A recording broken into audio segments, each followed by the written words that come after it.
Ya Allah, ya Allah, aku tidak tahu cara untuk memahami dari kisah Isa. Tuntunlah aku kepada kebenaran.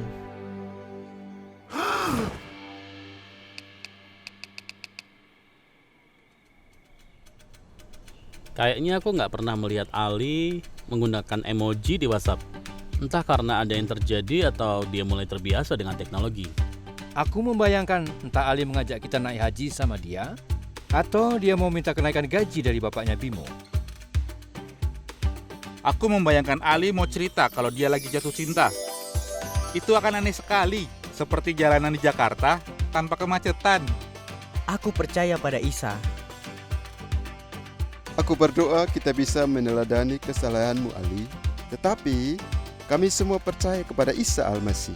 Bukan begitu. Semalam aku mimpi. Bukan mimpi biasa. Ada beberapa perempuan membawa rempah-rempah ke makam. Saat mereka tiba, ada malaikat berkata, "Mengapa kamu mencari orang yang hidup di tempat orang mati?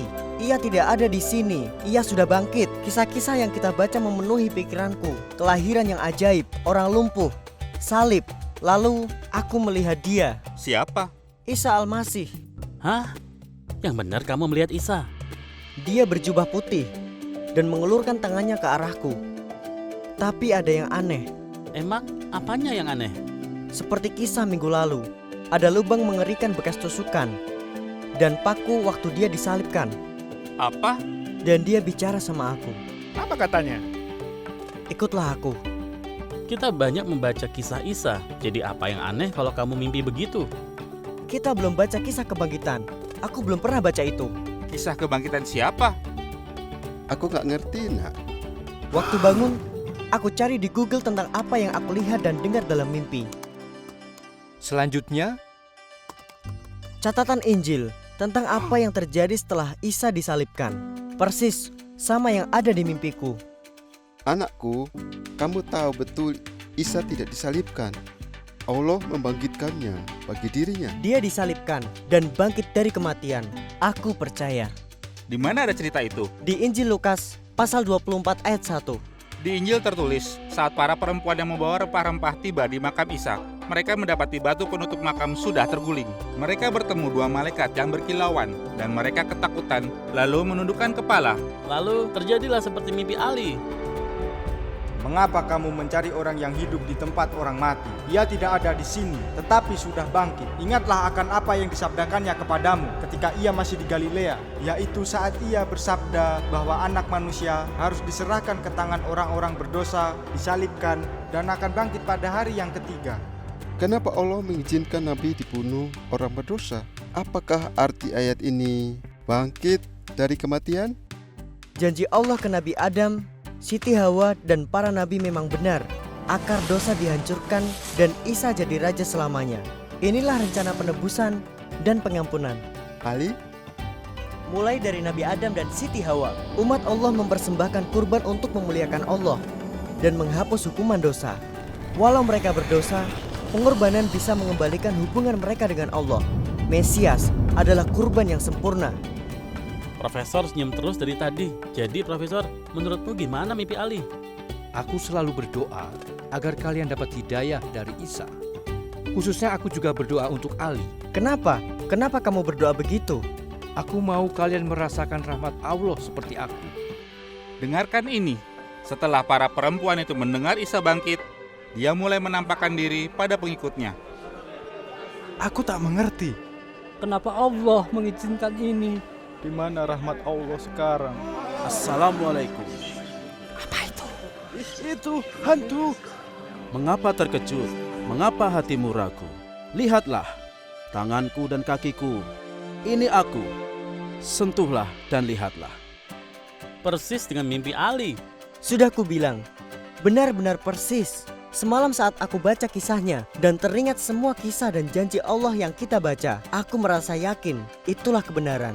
Lalu sabdanya, inilah perkataanku yang telah kukatakan kepadamu ketika aku masih bersama-sama dengan kamu, yakni bahwa harus digenapi semua yang ada tertulis tentang aku dalam kitab Taurat Musa dan kitab Nabi-Nabi dan kitab Zabur. Kisah Allah.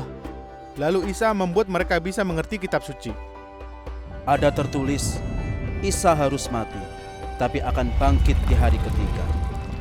atas nama Isa, berita pertobatan dan pengampunan dosa harus dikabarkan ke segala bangsa. Rencana penebusan Allah, pengampunan sejati. Isa adalah korban yang sempurna untuk menghapus hukuman dosa. Sekali lagi, itu kayak kecelakaan mobil kemarin. Isa membayar semua kehancuran akibat dosa. Jadi, dia berkuasa mengampuni kita.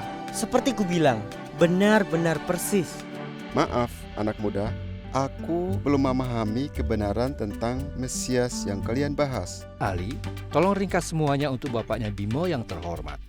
Awalnya, hubungan Nabi Adam dan Siti Hawa dengan Allah sangat baik. Allah memberi kebahagiaan, tapi mereka dilarang makan buah dari satu pohon. Allah mau Nabi Adam dan Siti Hawa mempercayainya. Allah, sumber kehidupan, mengingatkan Nabi Adam dan Siti Hawa bahwa akibat dosa adalah mati. Namun iblis menipu mereka, sehingga mereka tidak percaya kepada Allah. Dunia menjadi penuh kehancuran, dosa, dan maut. Tapi Allah menyayangi umatnya dan tidak mau menghukum mereka dengan kematian. Melalui para nabi, Allah mengajar manusia untuk mempersembahkan kurban. Kurban adalah cara orang beriman mengakui dosa. Mereka tidak bisa menutupi aibnya dan layak mati karena menghina Allah. Binatang harus mati supaya orang beriman diampuni. Tapi para nabi sadar, binatang tidak cukup untuk membayar akibat dosa dan memulihkan kemuliaan Allah. Para nabi bernubuat tentang satu sosok yang akan diutus Allah, Isa, yang hidup suci tanpa dosa dan akan menderita dan mati bagi manusia. Diangkat Allah menjadi raja dan bisa membawa manusia kembali ke fitrahnya bersama Allah. Hidup bahagia selamanya. Seperti Nabi Adam dan Siti Hawa sebelum mereka berbuat dosa. Gimana ya aku bisa jadi bagian dari semua ini?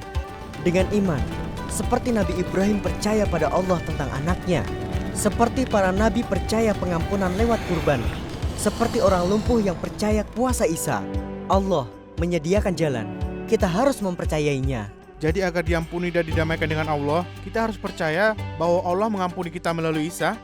Kawan-kawan, sungguh aku percaya semua ini. Apa yang akan kita lakukan selanjutnya? Hei anak muda, jika ini adalah kebenaran, semua orang perlu mendengarkannya.